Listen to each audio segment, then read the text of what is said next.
മാനത്തൊരു മഴവില്ലിൻ വർണ്ണം പോലെ മനസ്സിൽ മെയ് മഴയായി പൊഴിയും കാലം. ഹലോ, എല്ലാവർക്കും നമസ്കാരം. ഇന്ന് നമുക്ക് വെട്ടിയേമ്പിൻ്റെ തോരൻ വെക്കുന്നത് എങ്ങനെയാണെന്ന് കാണിക്കാം. അതിൻ്റെ പുറത്തെ തൊലിയെല്ലാം കളയണം. ഇതുപോലെ ഇരിഞ്ഞ് കളയണം. വൃത്തിയായിട്ട് എല്ലാം വെട്ടിയേമ്പിൻ്റെ താളെല്ലാം കഴുകി വൃത്തിയാക്കിക്കൊണ്ട് വന്നു. ഇനി നമുക്കിത് അരിഞ്ഞ്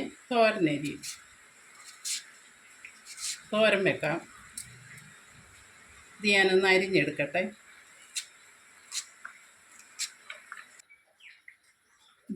നമുക്ക് വെട്ടിയേമ്പിൻ്റെ താളരിഞ്ഞ് വെച്ചത് അരിഞ്ഞ് കഴുകി വാരി വെച്ചിരിക്കുകയാണ്. ഒട്ടും വെള്ളമില്ലാതെ വെച്ചിരിക്കുകയാണ്. കഴുകി പിരിഞ്ഞ് എടുത്ത് വെച്ചിരിക്കുന്നതാണ്. അതിൻ്റെ കൂടെ ചേർക്കാൻ ചെറുപയർ വേവിച്ച് വെച്ചിട്ടുണ്ട്. ഇതുകൂടെ മിക്സ് ചെയ്ത് വേണം തോരൻ വെക്കേണ്ടത്. കാണിക്കാം. തോരന് ചേർക്കേണ്ട സാധനങ്ങൾ: തേങ്ങ, ഇത് കളറ് കിട്ടാൻ വേണ്ടി ശകലം മഞ്ഞൾപ്പൊടി, ഒരു 3-4 വെളുത്തുള്ളിയുടെ അല്ലി, ഒരു പച്ചമുളക്, കരിവേപ്പില. ഇത്രയും ഒന്ന് ചതച്ചെടുത്ത് നമുക്ക് ചേർക്കാം. അപ്പോൾ നമുക്ക് തോരൻ വെക്കാൻ സ്റ്റൗ കത്തിച്ചു, ചീനിച്ചട്ടി വെച്ചു. കറണ്ട് ഇല്ല, അത് കാരണമാണേ ചിമ്മിനിക്കകത്ത് ലൈറ്റ് ഇല്ലാത്തത്. പിന്നെ ഞങ്ങളിപ്പോൾ ഇൻവെർട്ടറിലാണ് ബാക്കിയുള്ള കാര്യങ്ങളൊക്കെ നടത്തുന്നത്.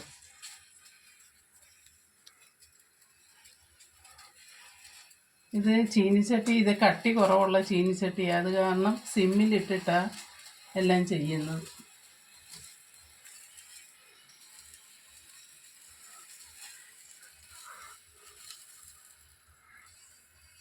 എണ്ണ ഒഴിക്കാം.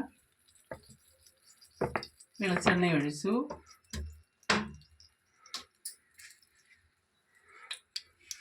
കടുകിടാം.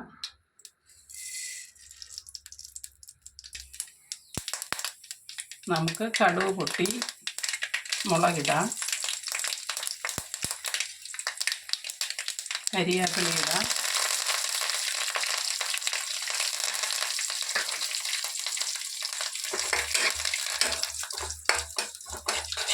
അരിഞ്ഞു വെച്ച ചേമ്പും തണ്ടിടാം.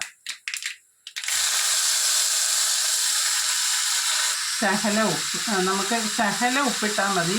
ഞാൻ ഉപ്പിട്ട് കഴിയതാണ് ഈ ചേമ്പും തണ്ട്. അതുപോലെ ഉപ്പിട്ട് വേവിച്ച പയറുമാണ്. പയറിടാം.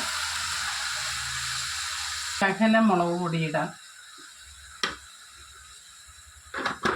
ഇനി നമുക്ക് എല്ലാം തല്ലിപ്പൊത്തി വെച്ച് വേവട്ടെ. ശകലം പോലും വെള്ളം ഒഴിക്കരുത്. നമുക്ക് കരണ്ട് വന്നു. ഇനി നമുക്ക് തോരൻ്റെ അരപ്പി ചേർക്കാം.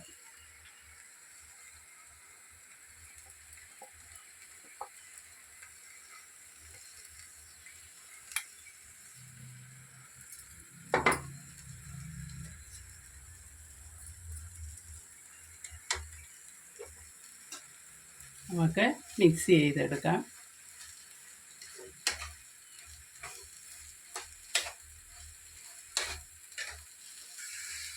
നമ്മുടെ സ്വാദിഷ്ടമായ ചേമ്പും തട്ട് തോരൻ റെഡിയായി. ഇതെല്ലാവരും ഒന്ന് ട്രൈ ചെയ്ത് നോക്കണേ.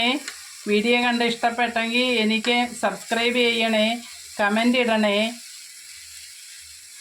ഡൺ. നാളെ